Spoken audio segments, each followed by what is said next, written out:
Good morning, Mario. Okie dokie.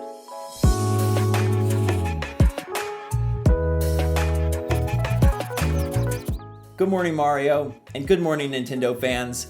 I had to cool Mario off today because dang, Nintendo is keeping the heat on full blast. I mean, another morning, another trailer for a new Switch game coming soon. I'm rocking the Trader Joe's organic pomegranate white tea because more tea. We've got new Pokemon Snap dropping on April 30th, and they released a brand new trailer.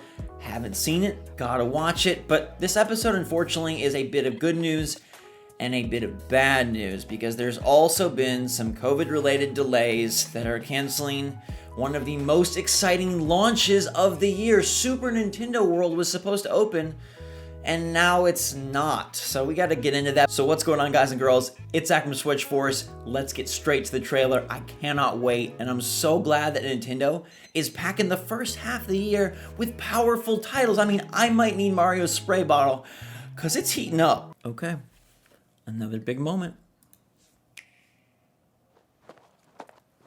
Nice sneakers.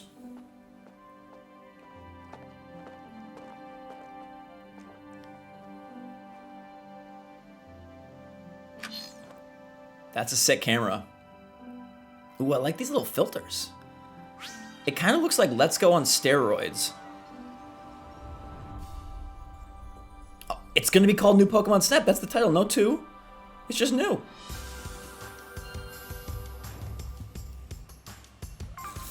Chills.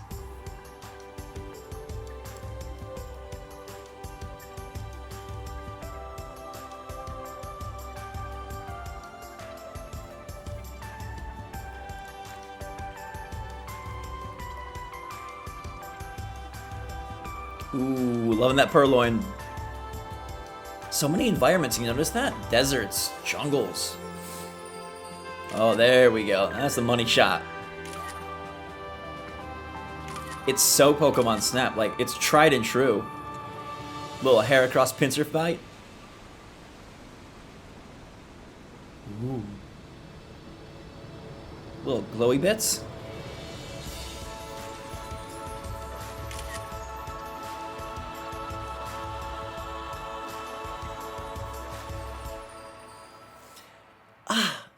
It's so genuine, and I love that it's in April. It's a beautiful box art. If that didn't make you feel so happy this morning, then you probably never had a Game Boy or a DS, because that is Pokemon perfection. It takes place in the Lentale region. They're claiming over 200 Pokemon, and the Illumina phenomenon is what the glowy bits were. Apparently, Pokemon and vegetation can glow in this region, and that is the main thing you're looking to snap in your photographs. You're riding in the Neo 1, which is a callback to the 01 of the original N64 game, and the trailer's pretty short. It doesn't convey a whole lot except that this is gonna be Pokemon Snap. Like, if you were into the first game on 64, you're gonna be into the second game on Switch. I'm curious how deep it'll be. That's something I've wondered since its announcement. Like, what are they going to add? Or are they gonna add? I really hope that they flesh out the game a bit more than just chucking apples and blowing your Pokéflute and hoping to get the right shot. Although from the trailer, that's what we've got. And that's not necessarily a bad thing, but I do hope that they build upon it because it's been many, many years. Now the website is up. You can check out some more screenshots and rewatch the trailer. It looks fun. And again, Nintendo, they've just been hammering this home lately. Like, hey, we may not have ray tracing and 8K spectacle. We may not have the biggest open world known to man. It may not be New York plus Alaska plus Russia combined in one giant sphere. But what we have is totems to total nostalgia and genuine enjoyment. Like, Bowser's Fury set the tone this week by being everything a Cat Mario fan would ever want, and then making Bowser huge. I'm curious if Embiggen is going to be a moveset here in Pokemon, because so far, nothing was supersized, but just wait, because Nintendo is on that train, and so I wouldn't be too surprised if we pulled into the Gigantamax station in New Pokemon Snap, but I am ready to go. April 30th sets the stage nicely for a great first half of the year for Switch. Bowser's Fury, mid-February, Brave the Default 2, late February. Pokemon Snap April 30th. Now, the head honcho here is Professor Mirror, and he's going to be helping you fill out your photo decks.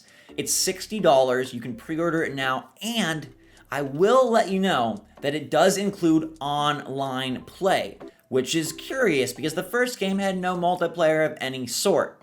I wonder if that is leaderboards or if there is some sort of connective functionality. It says it is a one-player game. It's 6.8 gigabytes in terms of file size, and it looks stunning. Like, goodness gracious, Bandai Namco knows how to fully realize Pokemon on the Switch, and it makes me kind of wish that Sword and Shield would have looked like this. Now, I know, they're trying to stay true to the original art style and perspective of the Pokemon mainline RPG games, but when they look this cute and this gorgeous, it does make you dream a bit. Now, I didn't go to college, but by all accounts, Professor Mirror is a tough grader. I mean, take a look at this photo of Pikachu. He's centered, he's looking nice, there's no distractions, and yet Professor Mirror is like, not gonna cut it. Remember, you gotta do a good job, and this ain't that.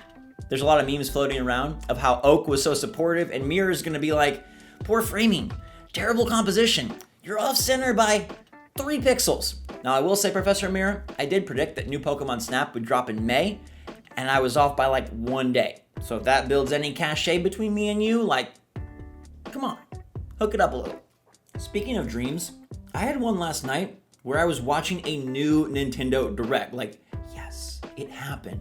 And they revealed the GameCube Virtual Console, but you could use secret codes to access Switch game franchises GameCube-ified. Like, it was Splatoon, but on GameCube. It was brilliant. There was also this little 2-player Lego game with 2 little Lego guys that were running around in a Nintendo world avoiding enemies. So it was like a fusion between Lego and Nintendo, which, like, I don't know. They made those awesome Mario sets. This might be a good idea to explore a Lego Mario crossover game. I'm kind of feeling it.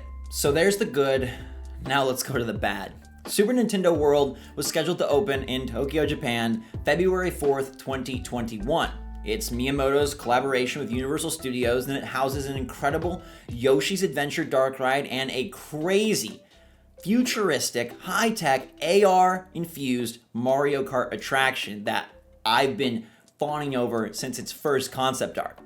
But due to the COVID situation over there, they're not opening. This park was supposed to open in 2020, like before the Olympics last year, and obviously that didn't happen, and now we have no date. There's currently a state of emergency in certain Japanese prefectures, so it makes sense that they're postponing. That's the smart, right thing to do.